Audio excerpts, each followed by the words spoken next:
It's kind of how I believe music should be consumed intimately with just a few people. I think food is such a love language for me, and it's just so rooted in who I am. Hey, love Coachella Singapore. It's me, Nikki, and I'm here today because I'm going to be playing the F1 race tonight.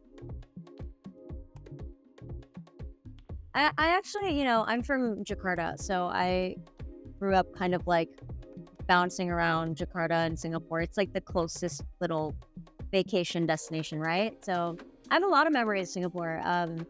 Sentosa Island is great. I remember when Universal Studios first, was built in Asia and we were freaking out. So we had to make the trip. It was really fun. And mostly my fondest memories of Singapore are probably in Boon on Bless Your Road. Best chicken rice, period. My personal opinion. It's like so good. Boon girl. On the road. Yeah.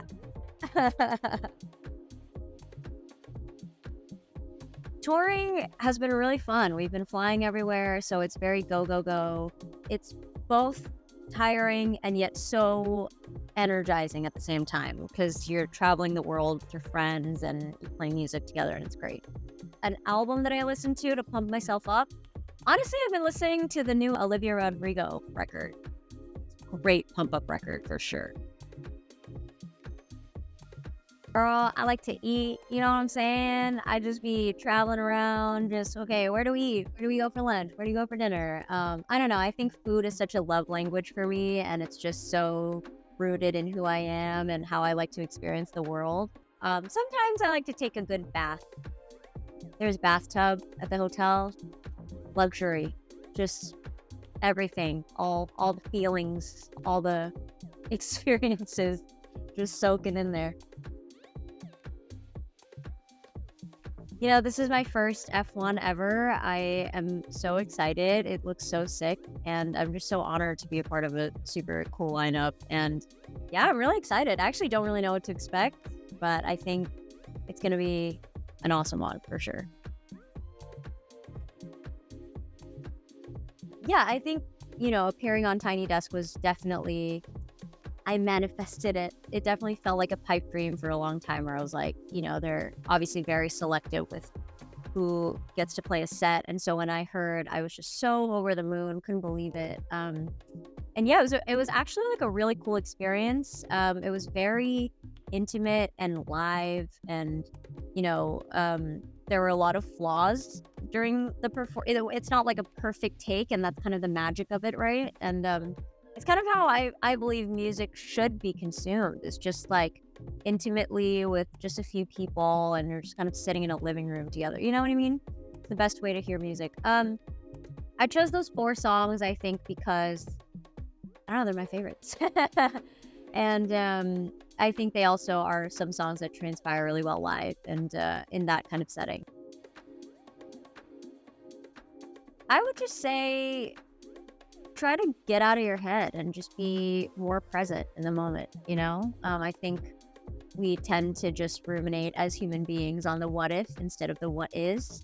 And it's so valuable. It's a skill to be able to just kind of like be in your body and be like, this is what's happening right in front of me. It's never going to happen again the same way because life is forward moving, right? So I would tell her, yeah, just be in the moment and try not to worry about all the other stuff. But obviously that's a lot easier said than done, especially when you're 18 and angsty and anxious. Yeah, just so much. It's crazy. You think you know everything when you're 18, and then you're like 24 and you're like, I don't know a single thing about this world. My ideal summer in Singapore, lots of puntonki. Yeah, just a lot of food.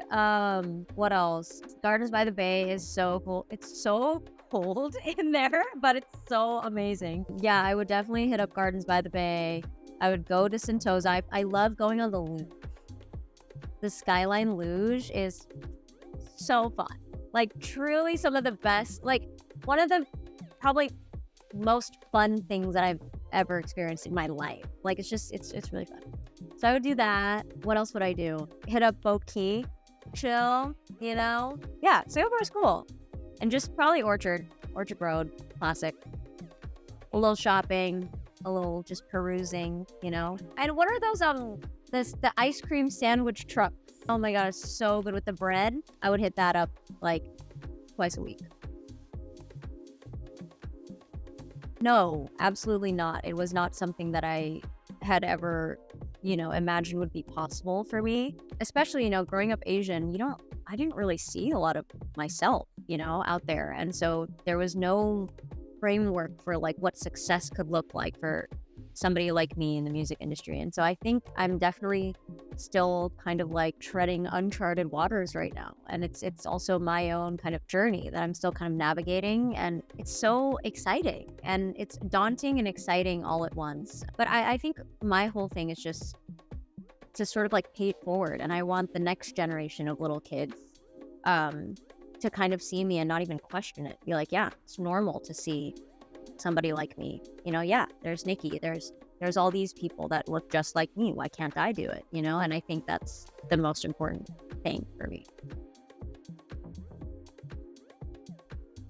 Great question. Yeah, I think we're seeing sort of like the lay of the land form as we go, right? Like every few years, there's always this new thing, and things are always metamorphosing. It's really scary, but I think I've been really lucky to be with 88 Rising, where they have always allowed me to just fully be in the driver's seat. And yeah, I don't know how many artists could say that, and they have always just kind of given me free reign, total creative liberty to sort of pursue what I want and try new things. And yeah, it's just been, I have never felt any sort of, at least external pressure within my direct circle to like, yo, do this or like make something like this. And I think with that, it really allows me to just kind of be the artist that I want to be and write about what I want to write, which I think is more, I don't know, I'm speaking for myself, but I personally gravitate towards that kind of music more than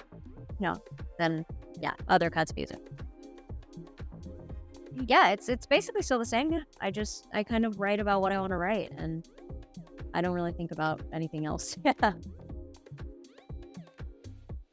Totally. That's a great question. I think playing Coachella was a highlight. Playing Lollapalooza this past August was one of the best shows of my career, easily.